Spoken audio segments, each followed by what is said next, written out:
Hello, everyone. This is Jeffrey Kerr. I'm back here with Alex Meyer to discuss our predictions for this year's Tony Awards. We've already discussed the plays. Now we're moving on to the musical category. So, again, I guess like with the plays, let's discuss what were our reactions. What were our reactions to the musical nominees? I mean, I think the biggest surprise was okay. A lot of us, especially on Gold Derby, were predicting the fifth slot to go to Be More Chill, but no, that underperformed and only got one nomination for score, while Beetlejuice way overperformed. Yeah, which was surprising considering how most critics hated that show. Yeah, I In mean, fact, Peter Travers of Rolling Stone, he thought it was an abomination the fact that Beetlejuice got nominated and Be More Chill didn't. well, I mean, I guess it has to do with, I guess at least in Be More Chill's case, I guess it might have been a factor of, well, the show isn't really for everyone. I mean, it's supposed to skew very young, and a lot of the people on the nominating committee are supposed to be older, so I guess it just wasn't their cup of tea. Yeah. Well, Beetlejuice probably isn't. Well, I mean, I do have it winning one category, but I mean, for the most part, it's pretty much last in most of my predictions. Well, yeah. In fact, I wouldn't be surprised if it's that. Well, I mean, of course, we once in a while do get that one out of left field best musical nominee, but yeah. In fact, I probably wouldn't be surprised it actually came fourth or fifth place in a lot of its nominations. Mm-hmm. And probably a lot of the final voting as well. Yeah. I imagine all of its nominations were just there as filler, but in any case, and well, I guess are there any other surprises from the nominees you wanted to talk about? Well, I mean, Ain't Too Proud certainly got more nominations than I thought. I mean, I figured Yeah. it'd maybe get like maybe 7 or 8 nominations at the most, but instead it got 12. Well, yeah, I did not see it getting in for director, featured actor twice, Did and it as get well as set and costume. How many nominations did Jersey Boys get in 2006? I believe it was 8.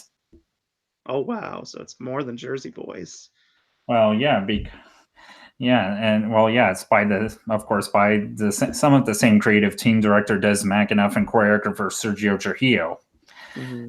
Yes, and and Plus, yeah, and plus, both are set in the 1960s. well, yeah, especially centering on music groups of different colors, like, and not to mention, I will say, Kiss Me Kate did underperform. The revival of Kiss Me Kate underperformed, which I thought it would get a little more like directing or maybe a featured acting or two, or even in the design categories. And in fact, I even thought it could actually win costume design, but wasn't nominated there. Mm-hmm. Yeah, I remember like last year we all assumed Kelly O'Hara would easily be the front runner to win a second Tony, but she's going to be lucky if she even gets like half the votes of the voters. Yeah. There's so many other contenders who are far out front. Yeah. This is part of the reason why I don't like making early predictions on winners when they're projects that people haven't even seen yet. I usually like to give it time. Same here. I mean, I haven't even made my Emmy predictions on Gold Derby yet. Well, yeah. Because like 6 months ago, we couldn't have predicted that Chernobyl and When They See Us would get the buzz they're already getting. Yes. So I guess now on to our actual predictions. Okay, starting with the most important category of all, best musical, is especially important when in the long run when these are producers who, of course, would appreciate having the Tonys for advertising, especially when they eventually stretch out to more productions like in London or on the road and such. So I guess Alex, read off the nominees, would you? Sure. The nominees are Ain't Too Proud, The Life and Times of the Temptations, Beetlejuice, Hadestown, The Prom, and Tootsie. Okay, so yeah, and according to the New York Times voter poll, Hadestown is the artsy contender, born in the non-profit world with a score and script by Anus Mitchell, a singer-songwriter. Yeah, a singer-songwriter from Vermont. It seems Okay, according to the New York Times article, it seems to have a solid, although not insurmountable, lead for Best Musical. The show isn't for everyone. A number of voters have complained about this, that the storytelling was underwhelming and they didn't understand what the fuss was about, though its enthusiasts are citing a moving score and mesmerizing stagecraft, and they're passionate and numerous, and many voters have cited originality as a key factor in their support. And plus it does fit the mold of, recent Best Musical winners this past decade. Shows like Once, Fun Home, Hamilton, Dear Evan Hansen, and The Band's Visits, shows that are really pushing the boundaries of musical theater. So yeah, I have Hadestown out front. Mm-hmm. And the rest of your rankings?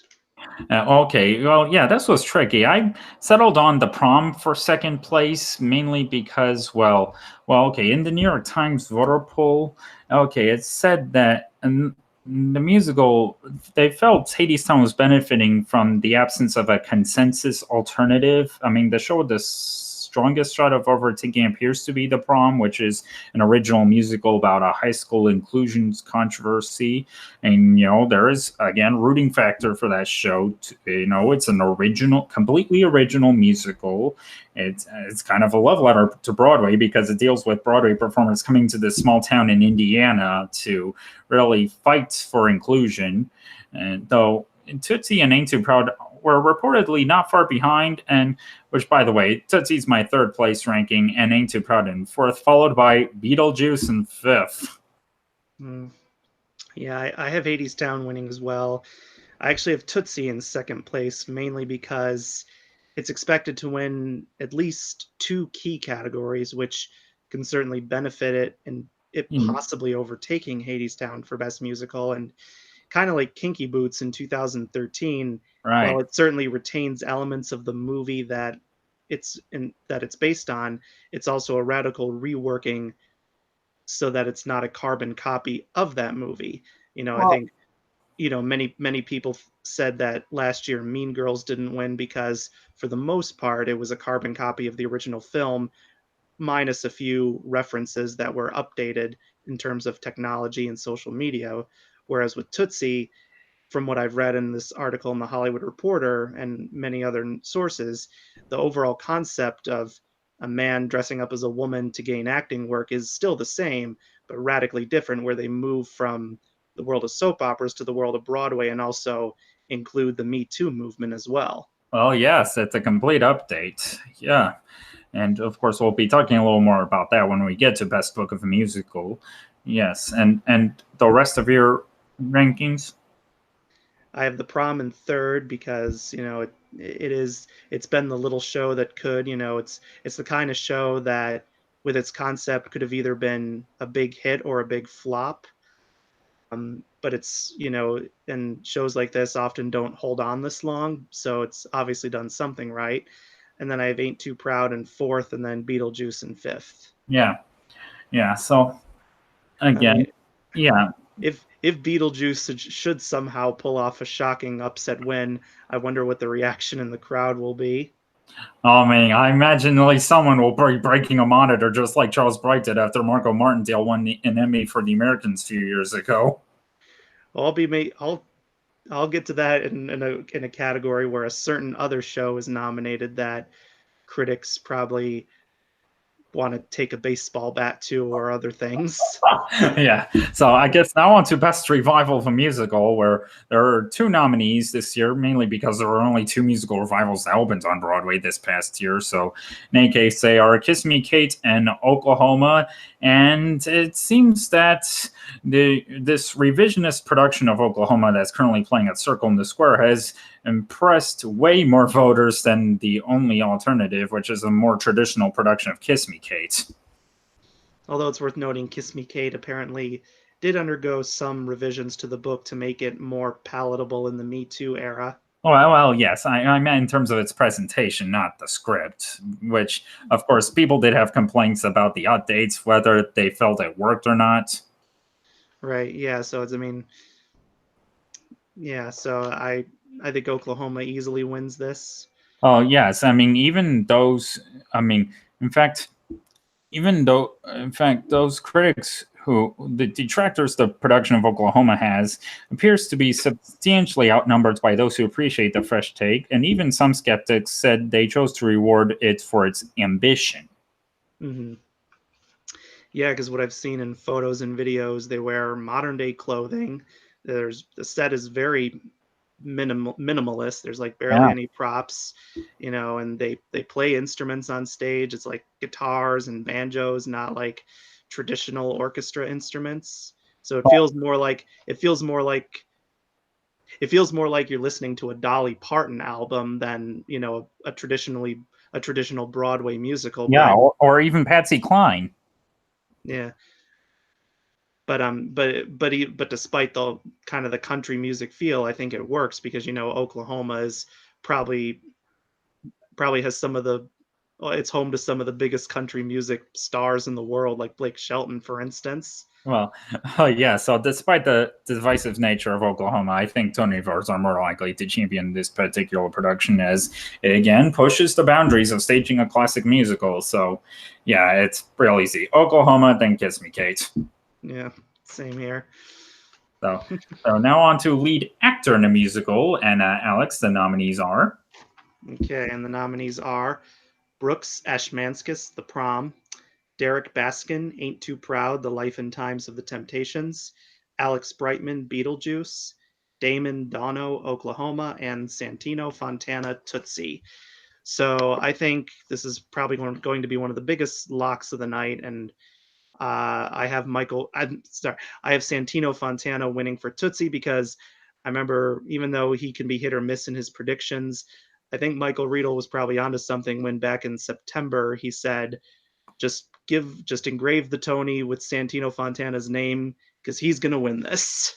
Well, yeah, when the show was out of town in Chicago, yes, and in fact, the New York Times voter poll states that Santino has been impressing voters with his virtuosic performance as Michael Dorsey, an underemployed actor, and Dorothy Michaels, the woman Dorsey pretends to be in Tootsie, which of course was the role made famous by Dustin Hoffman in the film, and.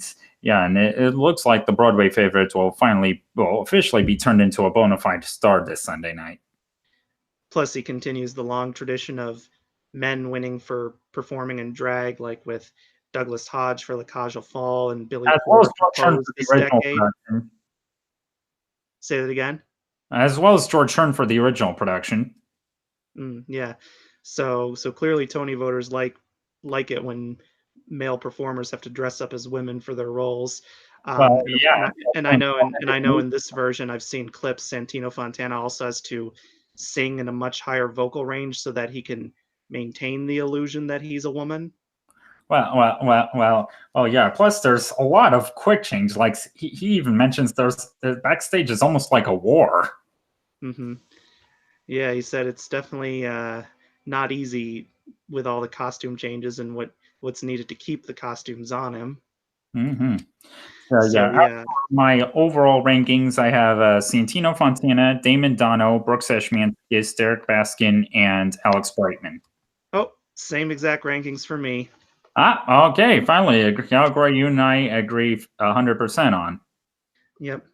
I think Alex Brightman is going to be dead last because I think a lot of voters who were hoping Reeve Carney would get the last spot for Hadestown will probably be like, well, yeah. Although with Reeve Carney, well, I've heard some people felt that he was kind of the weak link of the cast of Hadestown, although I still predicted him to get in kind of as a coattail nomination, but Same here. Yeah, didn't happen. So I guess now on to lead actress in the musical. The nominees are Stephanie J. Block, The Cher Show; Caitlin Kinnunen, The Prom; Beth Level, The Prom; Eva Noblezada, Hadestown; and Kelly O'Hara, Kiss Me, Kate. Okay, so what's interesting is that, so like throughout the season, I've really had this doubt about whether Stephanie Gerbock could actually win, given the whole industry bias against commodity musicals, coupled with the fact that no performer has won this award for a show that wasn't nominated for Best Musical nor Revival since Heather Headley for Aida back in 2000. However, the New York Times just convinced me otherwise because, I mean, they their survey suggests that she's way ahead in this race. And in fact, they feel she has a trifecta of factors in her favor. The voters are impressed by her performance. They love her personally, and they admire a body of work that has seen her nominated twice before. Yeah, I remember hearing the momentum like, just give it to her because she's overdue. And I'm like, but she's only been nominated like 3 times and she's not even that old. And well, she's been nominated twice before, actually. And Right. yeah, Well, I meant 3 times counting this nomination as well, well. yes, I know what you're talking about. In fact, I was about to say, if you ask me, the criteria for being overdue should be having gone at least 3 prior nominations without a win. Yeah. And if you're like over a certain age, like say 50 or 65. Well, yeah, like at the Oscars, as we saw with Christopher Plummer in Beginners or Gary Oldman in Darkest Hour. And we'll see in another category, which we'll get to, in which a Yes. certain legend could possibly win for the very first time. Yes. So yeah, I mean, I didn't think she was going to win, not because of her being overdue, but just because apart from her performance, critics really hated the Cher show. They pretty much ripped it apart. Well, yes. Although to be clear, only only members of the New York Drama Critics Circle, which consists of 19 journalists, can vote in the Tonys. Aren't there? Whereas a lot of critics aren't. A lot of critics in the New York theater scene aren't Tony voters. Yeah, that's true. Yes, So, and in fact, I should also point out that, well, I mean, I also wondered, even those who aren't critics, if they were probably feeling that if there was a better musical around her, they'd be taking her a lot more seriously. But, I guess rules are made to be broken every once in a while. mhm. Yeah, initially I was predicting Beth Level would win in my, before the nominations came out, because I figured if they were going to give the prom at least something, maybe they'd give it to her. Well, I do have her in second place, and same here. I should mention that Beth Level did star in the only Broadway show I have seen. I saw her in The Drowsy Chaperone when I went to New York City with my high school drama club, and she was freaking hysterical in that show. Well, yes, and it's even by some of the same creative team, such as co-book writer Bob Martin and director choreographer Casey Nicola.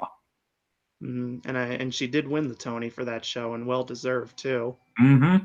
Yes. Yeah. Oh, yes. In fact, there's also, I just realized the other day is that there's going to be a bit of a Drowsy Chaperone reunion, I'm sure, at least in the audience and on the red carpet, because not only do you have those 3 I just mentioned, but also fellow nominees, Sutton Foster presenting, and Deannie Burstein, who's co-presenting the Creative Arts Awards. Oh, and of course, George Engel will be in the in memoriam segment, I'm sure. And I actually got to meet Danny Burstein backstage at that show. We were taken backstage. We got to meet him and ask him questions, but he was the only cast member we got to meet. We didn't get to meet Beth Level or any of the other cast members, and I think they were like the 2 still left. I mean, I don't have my playbill for that show, but I looked up on Internet Broadway database like the replacement history, and I think by that point, like Sutton Foster and the other leads had already left the show by then. Yes. Yes. But Danny Burstein was still there. I'm pretty sure Beth Level was there. I'd have to look it up again, but yeah, that was a fun show. Uh-huh. And I still maintain that Danny was robbed of the Tony. Well, of course, that's a whole nother conversation. But as for my overall rankings, Stephanie J. Block, Beth Level, Eva Noblezada, Kelly O'Hara, and Caitlin Kinnunen. Oh, same rankings too. Great. Yeah, because I have Caitlin in last place because, well, she was definitely a surprise nominee. Like a lot of us thought Rebecca Naomi Jones would take the last slot as a coattail nomination for Oklahoma, but but hey, at least she gets to be a fellow nominee with her former onstage mother, Kelly O'Hara, because they played mother and daughter in The Bridges of Madison County. Yeah. All right, and then I guess we move on to featured actor in a musical. Yes, that's right. All right, let me just get back here. All right, and the nominees are Andre DeShields, Hadestown, Andy Grodelucian, Tootsie, Patrick Page, Hadestown, Jeremy Pope, Ain't Too Proud, The Life and Times of the Temptations, and Ephraim Sykes, Ain't Too Proud, The Life and Times of the Temptations. So this is where the legend I was referring to comes into place. I looked up Andre DeShields' age. He's 3, I think, and Huh. even though he's this big legend in the theater world, he's shockingly has never won a Tony. He wasn't even nominated back in the '70s for his iconic roles in The Wiz and Ain't Misbehavin'. So many Well, people. yeah, he had to wait until '97 to get when he got his first nomination for Play On. Hmm.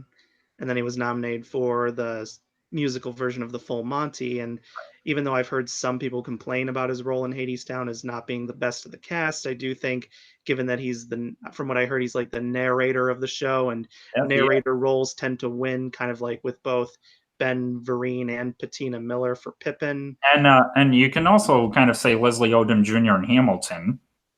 Hmm.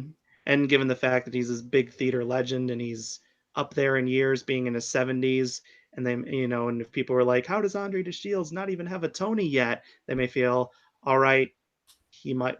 We don't know if he'll ever get a chance to win again. The Mhm. show's going to win Best Musical, so let's just give him. Let's take him along for the ride as well." Well, yeah. Plus, in fact, of course, there's two people from Hadestown and two people from Ain't Too Proud in this category. And of the two Hadestown men, well, yeah, I think Andre DeShields, he does appear to have a flashier role as opposed to Patrick Page, and well, yeah. Plus, I heard Sam Ekman and David Buchanan discussing their prediction slugfest video that Andre DeShields supposedly kind of holds the bookends of the show. He opens it and closes it. Mm. So yeah, and then I have. Oh, where's my thing? Oh, here it is. But I do have Patrick Page in second place because I know this is his first nomination, which I'm sure many people will be surprised by because he's been in so many shows. Yeah. Um, and and I know, and of course, in Hadestown, he's literally playing the devil or Hades in this case. Well, yes, he's kind of made a career off of playing villains such as the Green Goblin, Spider-Man: Turn Off the Dark, and Scar in The Lion King, and as well as Wasn't he? in the stage adaptation of Hunchback of Notre Dame that never came to Broadway. Mm-hmm. Yeah, so I mean, maybe he could kind of win also as a sort of de facto career achievement award, kind of like with Andre DeShields. But you know, but if the vote splitting does play a factor, then I do have Jeremy Pope in third place. Maybe he could possibly get some momentum here if they want to make sure Ain't Too Proud wins at least one award, because Well, yeah. If the voters are able to decide between him and Ephraim Sykes, in fact, yeah, of the two Ain't Too Proud men, yeah, I'd lean a little more towards Jeremy Pope, given again the narrative he has of making his Broadway debut in two separate shows this past season, resulting in nominations for both performances, and with Cranston way ahead for lead actor in a play, I think featured actor in a play might be a better place for Pope to win. Although I actually have him in fourth. Yeah, well, I have Ephraim Sykes in fourth, and then I have Andy Grotelushin in fifth, simply because I literally have never even heard of him before he got nominated, and I don't even know if he was in Gold Derby's list of eligible people when the predictions were first up. Well, yeah, his nomination was a complete surprise, but I have him, Andy, in third place mainly because of the vote splitting factor. Like, if both Ain't Too Proud men and both Hadestown men all split their supports, I mean, he could just benefit from being the apple in a bag of oranges, or vice versa. I just have him last just because I think even the Broadway community wasn't expecting him to get nominated. So I guess in this case, this is one of those the nomination is the reward type of thing. Well, yeah, in fact, I even mentioned in the message boards that, I think his nomination might have been a factor of two things. One, I guess the at least respect nominating committee had for Tootsie, coupled, I guess, with, the role he's playing. I've only seen the original movie once a couple years ago, and I remember that character in the movie, which was played by Bill Murray, did seem pivotal to the plot. Yeah, but I mean, he wasn't like the most significant character, which I think could also hurt Andy's chances here because excuse me, because Bill Murray didn't get an Oscar nomination for the film, and Right. even if he had, he wouldn't have won, I don't think. Well, I'm not saying he would have, but yeah. But I'm just saying, like, that it was such an out of left field nomination to the point where I don't think it's going to ever gain enough momentum to possibly win. Well, no, but again, I'm just taking the vote splitting factor into account. But yeah, and I do have Ephraim Sykes in last, so I guess ready to move on to featured actress in the musical. Yep, and this I think will be the big nail biter where like the winner will beat her competition by maybe like 1 or 2 votes. I wouldn't be surprised. Well, yes. This could be the category maybe where we do see a tie if that should happen. Well, yes, and in fact, this is another category where there are a pair of two people competing against each other from the same show, and they are Lily Cooper, Tootsie, Amber Gray, Hadestown, Sarah Stiles, Tootsie, and Ali Stroker, Oklahoma, and Mary Testa, Oklahoma. All right, so let's take a moment of truth to see if we are on the same page here. Okay. I am going ahead and saying that Ali Stroker is going to win. Okay, I actually have Amber Gray winning. Okay, I figured this would be the category where we're split. So yeah, I'm having Ali Stroker win because she's become the standout in a show where usually her character of Ado Annie isn't really seen as the standout. It's usually people like Lori or Curly or Judd Fry, but she seems to be getting the most attention of the show. And admittedly, maybe part of that is due to the fact that she uses a wheelchair and she's had to, and she does a new take on the character partly because of that. But at the same time, she delivers an amazing performance of Ado Annie's signature song "I Can't Say No," which she showcased on shows like The Tonight Show with Jimmy Fallon, Live with Kelly and Ryan, and she does it in a much like kind of a Dolly Parton country-esque way, which kind of gives it a whole new meaning where she turns it into a song about woes of men into a song about a woman who's proud and confident about her sexuality. So with such a dramatic reinterpretation of the character of a character that's not usually seen as the standout, that could maybe make voters go, I never thought of her that of Ado Annie that way before. Well, yeah, that was kind of the similar narrative Ruthie Ann Miles had for The King and I a few years ago, where the role of Lady Tiang usually isn't the standouts, but it was kind of her performance coupled with Bart Shear's direction that kind of made her stood out more.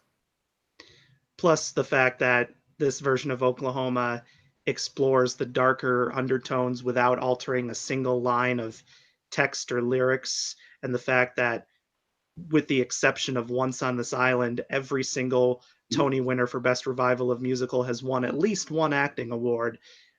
That that's also the Uh, reason why I'm predicting her. this past decade, you mean? Yes. Yeah, because there have been several exceptions to the rule, like, Hair only one musical revival, nothing else 10 years ago, Company a couple years before that. Well, I meant this decade. That's what I said. Well, yes, I thought so. And, well, actually, I have Amber Gray winning for a couple reasons. One, she's the only nominee in this category who is not up against a co-star.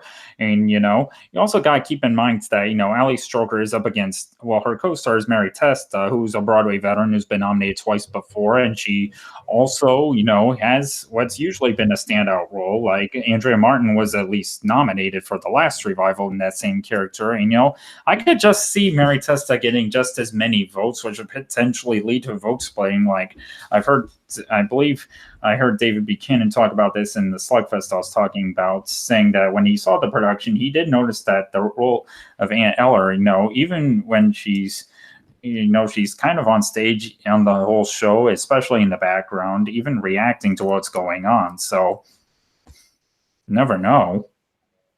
Mm-hmm. Yeah. Well, and I've heard with Amber Gray in Hadestown, there are some who feel she's committing category fraud and that she's more of a lead than supporting. Well, yes, although, as a point I made earlier, we've seen at least people at the Oscars benefit in the past from being a lead and supporting. Mm-hmm. Yeah, but I just think it seems that Ali Stroker has the flashier role, and the flashier roles often tend to win here.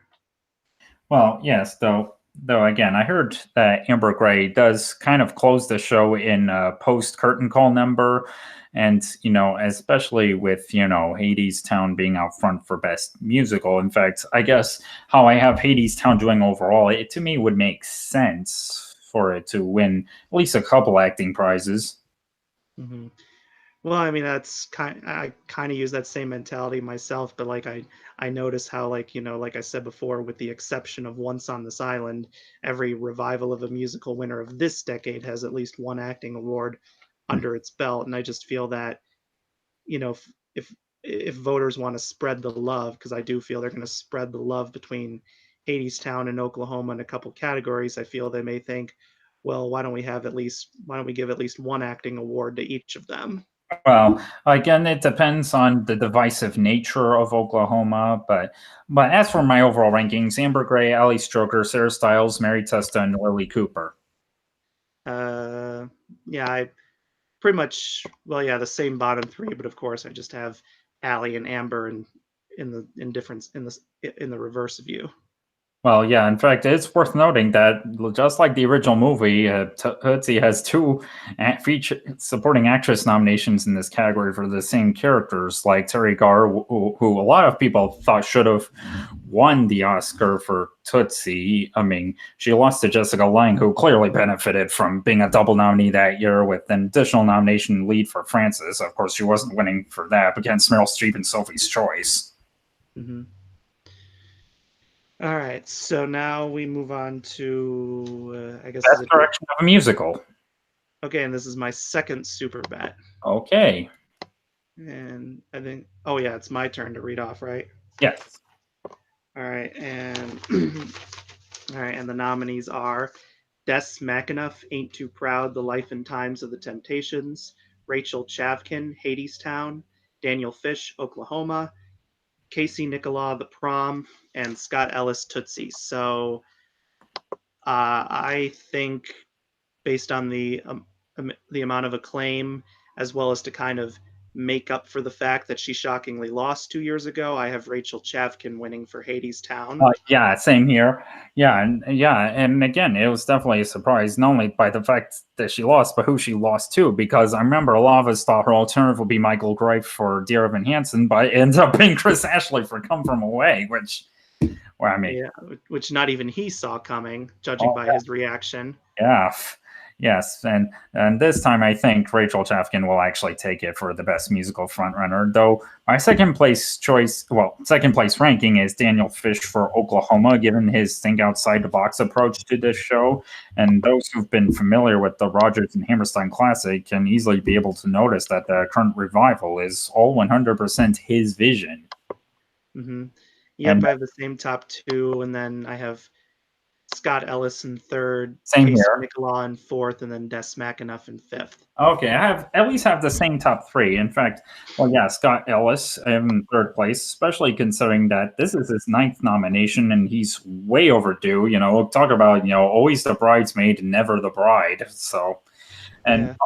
and and fourth place, well, I actually have Des McAnuff ranked higher, given that, well, again, having not seen Ain't Too Proud, well, I know his directorial style is very cinematic, even though, well, Tony voters have been moving away from awarding the cinematic stagings of musicals in recent years.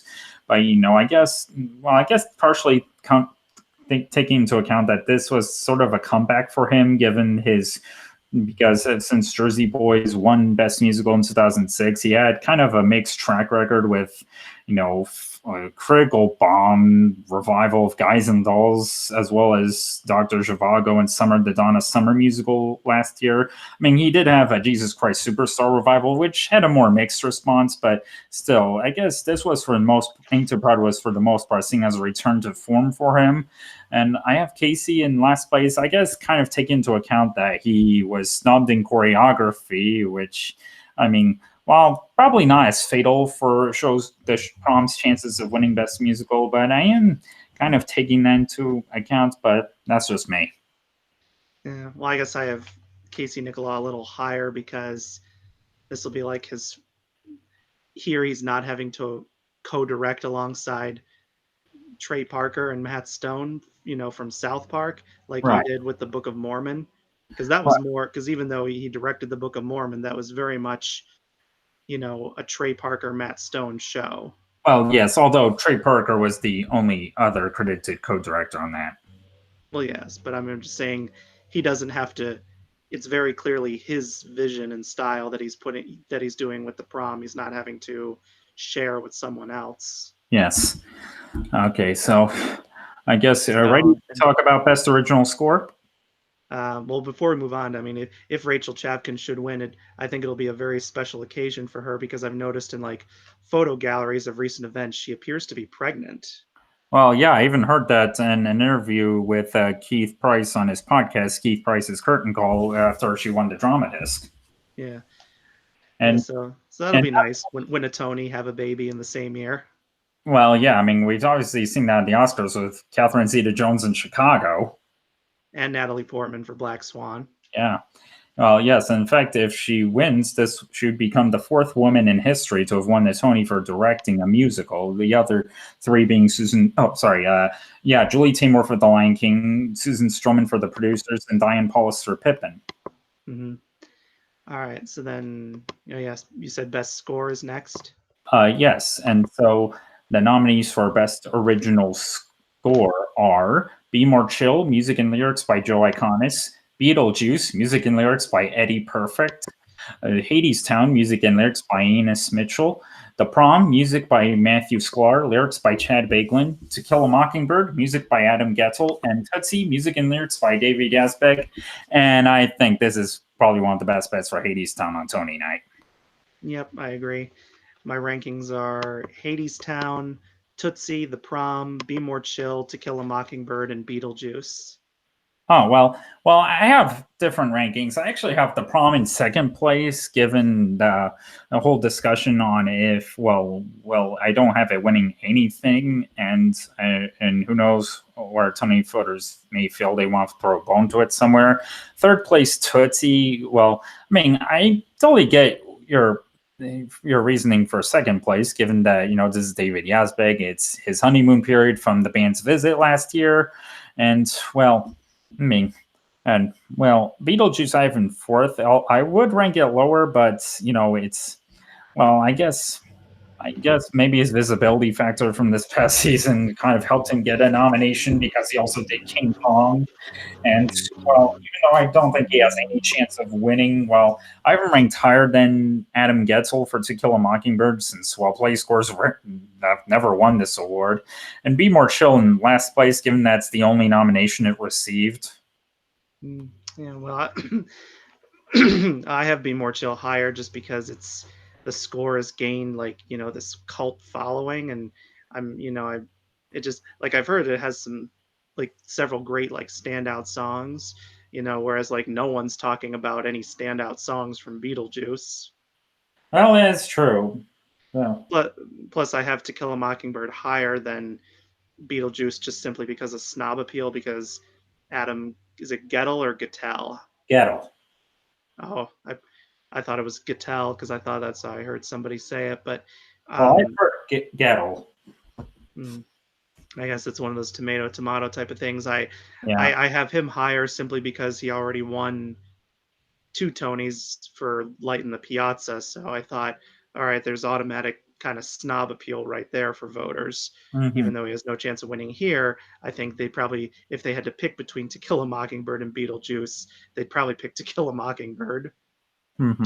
just from the name alone. Well, yeah, that's a good point. Yeah. So yeah, I mean, Beetlejuice has no chance at all here. Yeah, I agree. So now on to best book of a musical.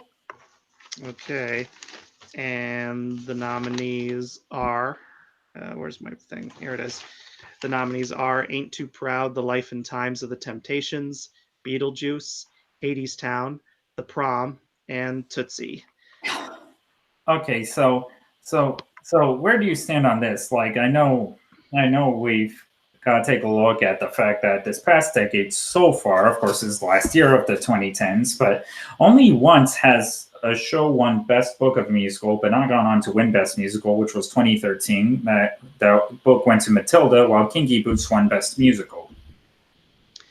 Um, I I think we're gonna see another split here because I have Tootsie winning because it's Oh. kind of won all the precursors, and unlike unlike shows like Mean Girls, which are like a carbon copy of the original movie with like a few updated references, Tootsie took the core concept of the movie, but then reworked everything else in terms of plot development, character development, and it's like almost unrecognizable from the movie, from what I've heard. Well, yeah.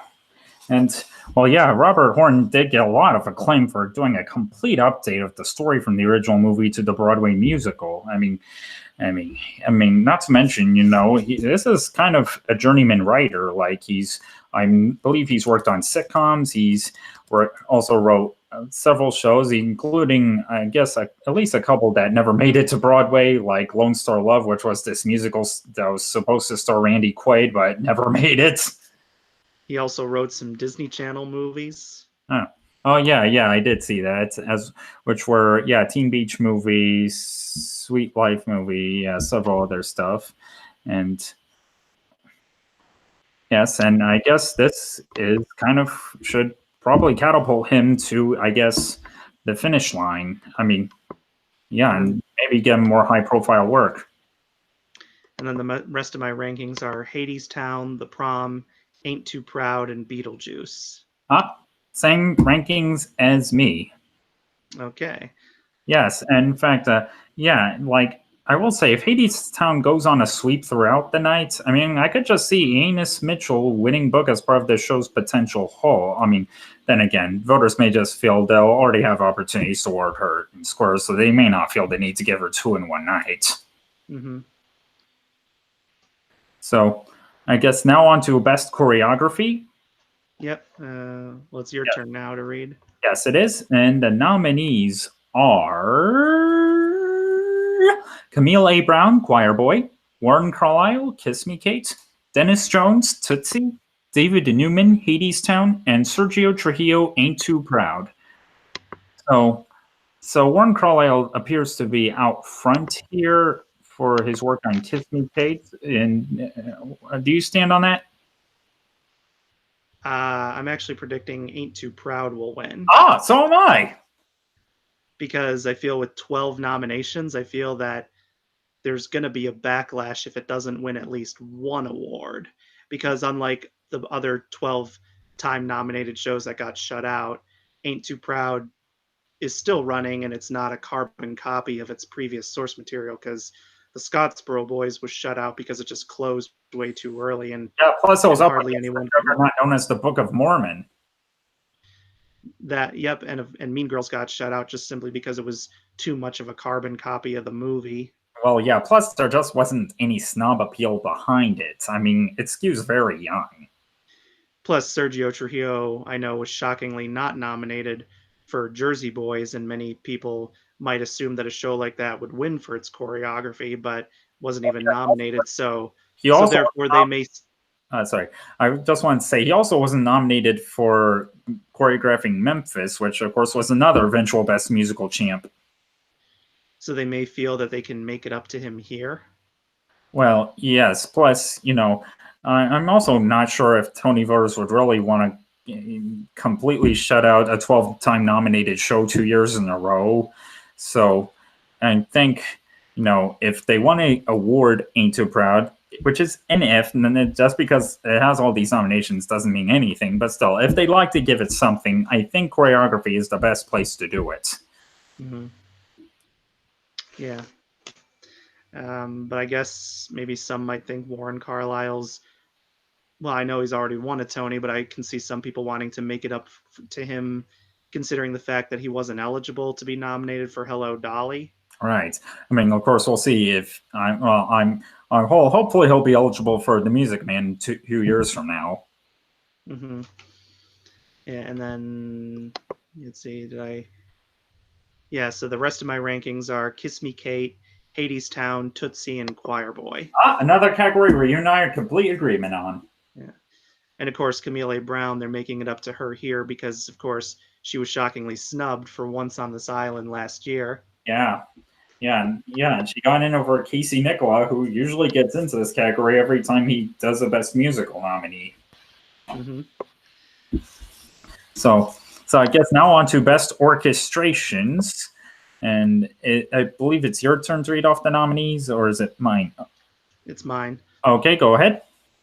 The nominees are Ain't Too Proud, The Life and Times of the Temptations; Hadestown, Kiss Me Kate, Oklahoma, and Tootsie. Now, I think this could be another nail-biting category because Yeah, I've seen. especially since it's voted on by a peer group. Mhm. I'm going to go ahead and say Oklahoma will win. I'm predicting Hadestown. I'm yeah, I'm predicting Oklahoma because I mean I know there's no overlap, but it's worth noting it did win both the Outer Critics Circle and Drama Desk, and the fact that they pretty much had to orchestrate the show from scratch to give it kind of a more country western feel than a traditional Broadway feel, and for the most part, according to critics, it really seems to work. I Mhm. think that'll help push it over the edge. Well, yeah, that could definitely happen. I mean, Daniel Kluger literally had to reconceive the orchestrations to a small 7-piece band. I mean, although Plus, I'm sorry. plus, plus several of the actors are playing their own instruments live on stage. Like I know Damon Dono plays guitar on stage, and of course the revival of Sweeney Todd with Michael Service and Patti LuPone won Best Orchestrations because all the actors were also the orchestra. Same with Once back in 2012. That's true. So yes, there's kind of a history and a precedent here Well, for yeah. a show like this to win orchestrations. Although and kind of like with featured actress, I wouldn't be surprised if the ultimate vote count is just a few votes separating the winner from the runner-up. Well, yes. In fact, if we were to get a tie this year, it would be the first time there was a tie since 2009, which ironically was in Best Orchestrations. It was a tie between Billy Elliot and Next to Normal. Mm-hmm.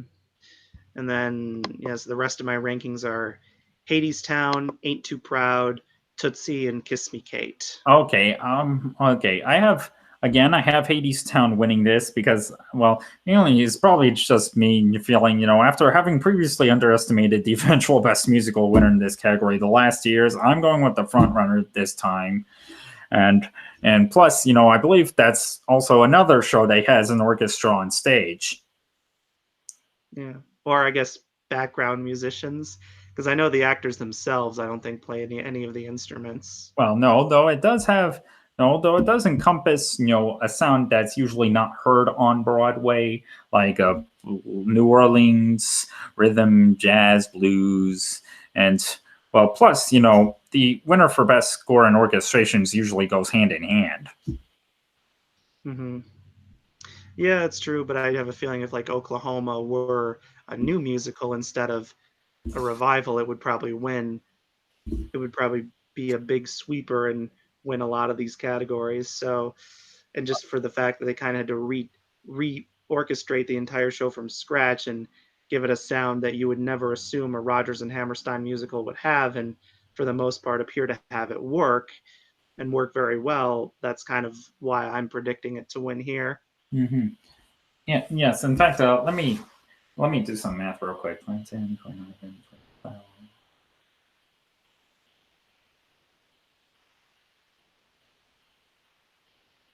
Okay, yeah. The only times this past decade where the winner for best orchestrations was for not a new score, where for I guess shows like Once, which a lot of it was pre-existing material from the original movie, and An American Paris, which of course was utilizing songs by the Gershwins. So no revival I believe has won this award since I believe 2006. Mhm.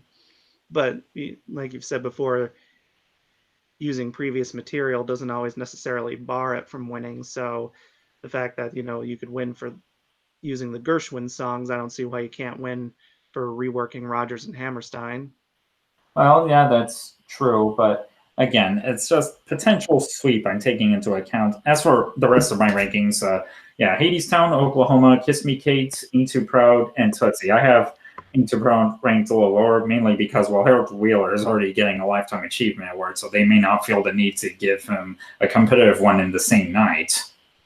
Yeah, but then again, with Ain't Too Proud, you have to take iconic songs and rework them for Broadway in a way that makes them sound good.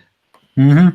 So, and the fact that he's never won a competitive Tony, you know, I don't think it's going to happen, but maybe there could be somewhat of a possibility where we see a Saul Zantz situation where he won the Thalberg Award at the 69th Academy Awards, and then went on to win the Best Picture Oscar for The English Patient. And then when he got up to the stage, he famously said, I said before my cup was full, now it runneth over." Yeah, although it certainly was not the case with Jane Greenwood in 2014 when she received her Lifetime Achievement Awards, and also a nominee that year for Act 1. Though, of course, I'm not sure if she ever had any chance of taking down Jenny Tiramani for 12th Night. Probably not. But yeah. So next up is, I Best guess, sound design of a musical, yes. And the nominees are Peter Helinski, King Kong, Peter Helinski, Beetlejuice, Steve Canyon Kennedy, Ain't Too Proud, Drew Levy, Oklahoma, and Nevin Steinberg and Jessica Paz, Hadestown, which I have winning. Yep, same here. I think with the voting being restricted to just the sound technicians and whoever else, I think Hadestown will strongly win here. Well, yes. In fact, I have Sam Ekman's article help, I guess, giving predictors some help in predicting the design categories. And he says some pundits are betting on that King Kong will take home its sole competitive Tony win here, and it's easy to see why. The show is absolutely a design showcase and probably features the most effects-heavy oral landscape of any of the nominees. Plus, Peter Helinski is a 7-time nominee who has never won. He's also nominated this year for Beetlejuice. However, this category has never been awarded to a musical that's not nominated for either Best Musical nor Revival. And of course, the prize has only been awarded 8 previous times, so that's bound to be broken one day. And King Kong is also the second nominee ever in this category to not contend for one of the top 2 prizes, the other being Side by Side by Sondheim, which lost to Fela that year in 2010. But yeah. Yeah, I mean, I just think that also with King Kong, I know that the puppeteers are basically getting a special award, and I think Tony voters will feel that's recognition enough. Yes. Plus, if Hadestown were to win this, Nevin Steinberg and Jessica Paz would become the first duo to win this category, thanks to a robust New Orleans soundscape with industrial clangs billowing up from the titular underworld. And I did some research. Jessica Paz or Paz, however you say her last name, she would be the first woman ever to win a sound design Tony for either a play or a musical. Yeah. So I guess there's a narrative there. And sound design has always been a field where men have far outnumbered women in terms of the people who work there and get rewarded, because like at the Oscars, very few women have ever been nominated or won sound editing or sound mixing. Yeah. So as for my rankings overall, they are Hadestown, Ain't Too Proud, Oklahoma, Beetlejuice, and King Kong. Oh wow. I have Hadestown winning, but I actually have King Kong in second place because I kind of thought to myself, well, if every Tony voter could vote in this category like they did in the past, then King Kong might have a good chance of winning, and maybe they might feel, well, it is a giant gorilla on stage, so we might as well give it the sound award. They are in an enormous venue such as the Broadway Theater. Then I have Oklahoma in third, Ain't Too Proud in fourth, and Beetlejuice in fifth. Although I will say, if King Kong somehow does win this, I think I know exactly what will happen. Ben Brantley and Jesse Green in their homes will either break a table or they'll break their computer monitor like Charles Bright did, and when they do, they'll shout, "Khrushchev on Thorazine!" Yeah, though I have it ranked in last place, given that's the only show that's not for Best Musical nor Revival, coupled with the fact that Peter Helinski's probably going to split his support since he's also on Beetlejuice, which is another show in a large venue, and Ain't Too Proud. Well, we have seen jukebox bio musicals do well in this category before, like Beautiful won this award in 2014, and Fela won in 2010. So yeah. But I think King Kong might have a better chance because, again, with Tom O'Neill's rules, King Kong probably features the most sound effects and probably the loudest sound effects. Well, yes, although people are probably still confused by what sound design actually is in the theater. It's not just the sound effects, but also the overall amplification, as in making sure the actors are heard, the orchestra, as well as sound effects, especially depending on the venue you're in. Mm-hmm. Well, yeah, of course. So, are you ready to discuss lighting? Yep. Okay, your turn. The nominees for best lighting design of a musical are. And the nominees are Ain't Too Proud, The Life and Times of the Temptations, Beetlejuice, The Cher Show, Hadestown, and King Kong. And I think Bradley King's winning a second Tony for Hadestown. Yep, I agree. I have him in first place, and then the rest of my rankings are Ain't Too Proud, The Cher Show, Beetlejuice, and King Kong. Okay, my rankings are mostly identical. In fact, reading from Sam Ekman's article, he says that Bradley King's work in Hadestown is showy and an essential setting for the mood of each sequence. It helps too that the ensemble swings giant lamps across the stage during Reeve Carney's powerhouse song "Waits for Me." It's an image that is surely burned in the minds of every audience member. This would be, well, yes. And though if And in fact, Sam also says if voters are bowled over by the sheer volume of design work in Beetlejuice, then Kenneth Posner and the projection designer Peter Nigrini could provide some competition, especially considering that, projection designer on the ballot at one point, the projections utilize a map to totally transform a charming house on stage into Beetlejuice's ghoulish creation. And well, although my overall rankings are, Hadestown, Ain't Too Proud, Beetlejuice, The Cher Show, and King Kong. I guess I have the Cher Show a little higher because since it's going to feature a lot of performances by the actresses playing Cher, I'm guessing there's probably like a lot of flashiness when it comes to the lighting design to make it seem like you're at a concert of hers. Well, yeah. In fact, I was able to see the Cher Show last week, and yeah, I can definitely see how Kevin Adams got the nomination here. I mean, not only all of the quantity of lights, but also, there are some, stunning images on stage. Like I believe at one, if I remember correctly, at one point there's, Stephanie is lit on one side, and one of the other shares, it might have been Michaela Diamond or Teal Wicks, one of those two were lit on the other. Yeah, it was a stunning image. Mm-hmm. Yeah, although if King Kong should somehow win this as well, or just win either this or sound design, I can still see, even in this category, Ben Brantley and Jesse Green screaming, "Khrushchev on Thorazine!" Imagine if King Kong wins all three categories it's up for. And they'll probably grab the nearest bottle of alcohol and just go like, yeah. Well, luckily these awards. they'll probably be like, "Screw my life! King Kong is a Tony winner." Yeah, though luckily the design category. They'll be as mad as cinephiles were when Suicide Squad won the best makeup and hairstyling Oscar. Well, yeah, or even how angry they were at Bohemian Rhapsody's Oscar wins or Green Books. Yeah. Well, I mean, to be fair, both those films certainly had their defenders, while practically no one defended Suicide Squad's Oscar win. Yeah, that's true. But as I was about to say, well, luckily the design categories aren't presented on the actual telecast. They'll only be presented like before the show and or during commercials. Though, of course, they'll obviously reveal the winners on the telecast. Mm-hmm. So I guess now on to best scenic design of a musical.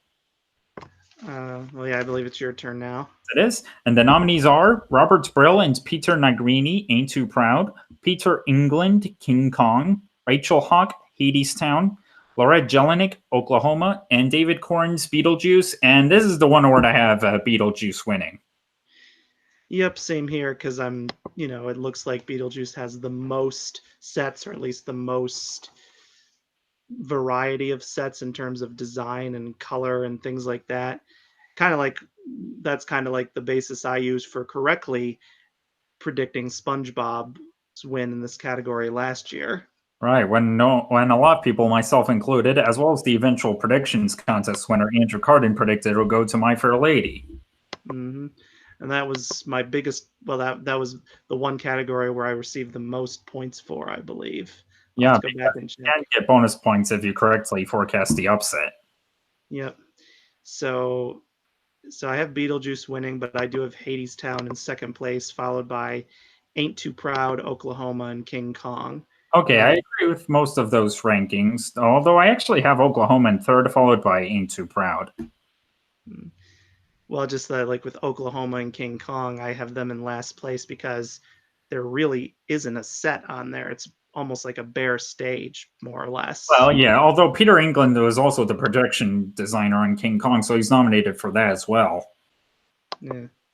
Well, but I mean, again, King Kong's negative reviews are going to prevent it from winning, especially if Tony voters don't want Ben Brantley and Jesse Green coming up to them screaming, Khrushchev on Thorazine!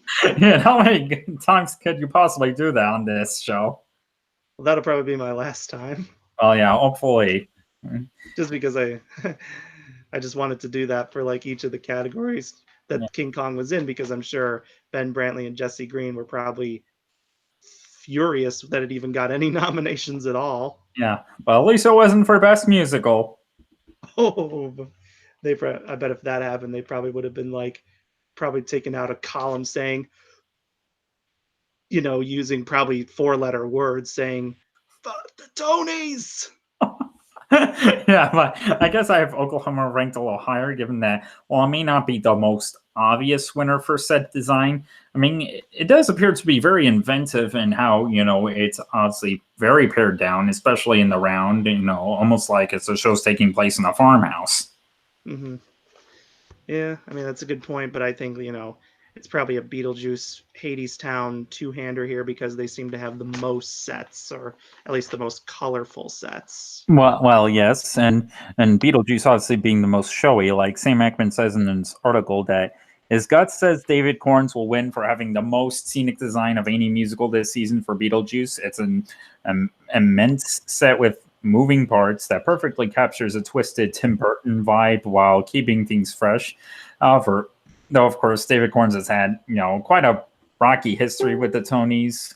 Like he when Hamilton pulled off a sweep, he was one of the only nominees from the show that didn't win, and he wasn't nominated for Dear Evan Hansen the year later, though he was for War Paint. But I guess maybe third time could be the charm for him. Plus, he also, of course, designed the set for the Oscars this past year. Yep, that is true. All right, and see, how many more categories do we have left? Only one. Oh, in fact, I should also mention from Sam's article that if Tony voters continue to shun Corns, then Rachel Hawk could take this award for Hadestown. I mean, he says that her set appears to be beautiful but simple at first, but then actors swarm across the stage via turntables and trapdoors, and the entire stage seems to split open to drag the audience down to hell. She also incorporates subtle touches like textured surfaces, which help elevate the lighting design. And in fact, I just found out that Rachel Hawk also designed What the Constitution Means to Me this past season. And in fact, star Heidi Schreck calls her out by name in that show, so I guess maybe that exposure could help her, but I'm still predicting David Corns. Yep. All right, and then I guess the last category is costume design. Yes, best costume design of a musical. And is it your turn? I think so. Okay, go ahead. Or are you off the nominees? Yeah. Yep. The nominees are Ain't Too Proud, The Life and Times of the Temptations, Beetlejuice, The Cher Show, Hadestown, and Tootsie. Yes, and even though it's not up for best musical, I am predicting the Cher Show to win. Kind of similar to how Priscilla, Queen of the Desert, won this award a few years ago, even though that show wasn't up for best musical. Yep, and same here. And like Priscilla, the same team or same people from the original versions are recreating their designs here, because Bob Mackie has been Cher's costume designer for her tours for many decades, and he's the costume designer here. And he's even depicted in the musical. Mm-hmm. Plus, with Priscilla, you had the same Tim Chappelle and Lizzie Gardner who won an Oscar for the film. They recreated their costumes for the show and obviously won the Tony for that. Mm-hmm. Of course, while Bob Mackey's been nominated for 3 Oscars, he's never won, although he's won, like, I lost count, either 8 or 9 Emmys for like the Carol Burnett Show and and all these other variety specials. Well, yes, and while he has worked on Broadway before, this is his very first Tony nomination. And according to Sam Ekman's article, assuming Stephanie J. Block remains the frontrunner for lead actress, well, he does wonder if the Cher Show can really take two of its three nominations despite not being a Best Musical contender. I mean, it seems so, and that's probably because Bob Mackie gets an entire number to parade his extravagant outfits around the stage. And of course, I guess like Priscilla, Queen of the Desert, the Cher Show does have these outstanding costumes, which does scream obvious winner. Though, of course, two shows that will probably put up a formidable fight to steal it, though. Well, let's see. Hadestown has less bodies to dress, though. Michael Crass's costumes arguably created some of the most unique looks of the bunch. I mean, again, apple in a bag of oranges. I mean, it's the Jazz Age New Orleans meets a hellish steampunk apocalypse. If voters are willing to embrace costumes that are decidedly not glam, then they could award this to the Best Musical Frontrunner. Though, I mean, of course, one should never count out William Ivey Long. He was former chairman of the American Theater Wing, who's had no trouble racking up 9 nominations and several wins. I mean, he's nominated for, although, I mean, he's a double nominee here for Beetlejuice and Tootsie, and he's probably likely to split his support. Like, Tootsie has a bunch of, like, very quick costume changes, especially for Santino Fontana, although Beetlejuice is full of zany sight gags and crusty creatures from the underworld, making an obvious choice for many ballots. But overall, my overall rankings are about the Cher Show, Tootsie, Beetlejuice, Hadestown, and Ain't Too Proud. I have the Cher Show, Tootsie, Hadestown, Beetlejuice, Ain't Too Proud. Okay. So yeah, I think Tootsie might be the best possible chance of an upset simply because Santino Fontana has to undergo so many costume changes, and they have to be convincing enough so that the characters will believe that he's a woman. Mm-hmm. Yeah, that's why I have it in second too. Yeah. But I think the Cher Show wins because it's the most costumes and the most flashy costumes. Kind of like with Hello Dolly in 2017, where that was like it was so obvious it would win that award. Yeah, or even My Fair Lady last year. Mm-hmm. So now we've just gone through all competitive categories at the Tony. So I guess before we go, I guess so. James Corden is returning to host for the first time since the Hamilton year in 2016. So I guess how excited are you to see him host again? Very. I thought he was fantastic in 2016, especially since he had to do it in the wake of the Pulse nightclub shooting, which I know in the past sometimes when award shows are right near a specific event, they're often postponed for a few days. Like the Oscars were postponed after Martin Luther King Jr.'s assassination and the assassination attempt on Ronald Reagan. Mm-hmm. So, I mean, I thought to myself, would the Tonys actually postpone a few days, just to give time for the media to cover the tragedy and not have to worry about anything? But, I think they did a good job in handling that, not only James Corden, but all the winners as well. Yeah, like Frank Langella and Lin-Manuel Miranda. Yeah. Mm-hmm. So And yeah, so at least in this case, James Corden at least hopefully won't have to worry about a tragic event affecting how he has to do the show. mm-hmm. It'll be interesting to see if he can. It'll be interesting to see if he does like another carpool karaoke, or maybe he'll do like a live stage version of Crosswalk the musical for something. Yeah, imagine that. So maybe there'll be like a Crosswalk the musical of all the nominated shows, like in the opening number. oh yeah, I mean it is always fun to see all the nominated shows participate in the opening number. Yeah. Yeah. Maybe like he'll open the show and maybe he'll do like with Oklahoma, but instead of "Oh What a Beautiful Morning," he'll be like "Oh What a Beautiful Evening Yeah, for or the Tony Awards." yeah, or even I guess opening number from Kiss Me Kate, which is another opening another show. Hmm. So in any Or case, maybe he'll like rise from beneath the stage, and I guess maybe he'll be with the people of Hadestown. He'll be like, and Beetlejuice. "I've come back from hell to host the Tony Awards for tonight." Mm-hmm. Or like Because doesn't or maybe like Amber Gray will be with him, because doesn't she have a thing where in her marriage to Hades she gets to come to Earth for a bit every year? I guess maybe. Yeah, so maybe they'll play on that. Yeah, it'll be interesting. I think he'll do a good job hosting. Yeah, me too. So I guess anything else you want to mention before we sign off?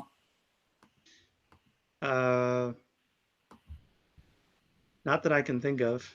Okay, so again, I thank you all for, I guess, for keeping track with us on our predictions for the winners. Good luck to all on your predictions. Good luck to you, Alex. And you as well. Thanks. And we'll see you all later. Bye-bye. Bye.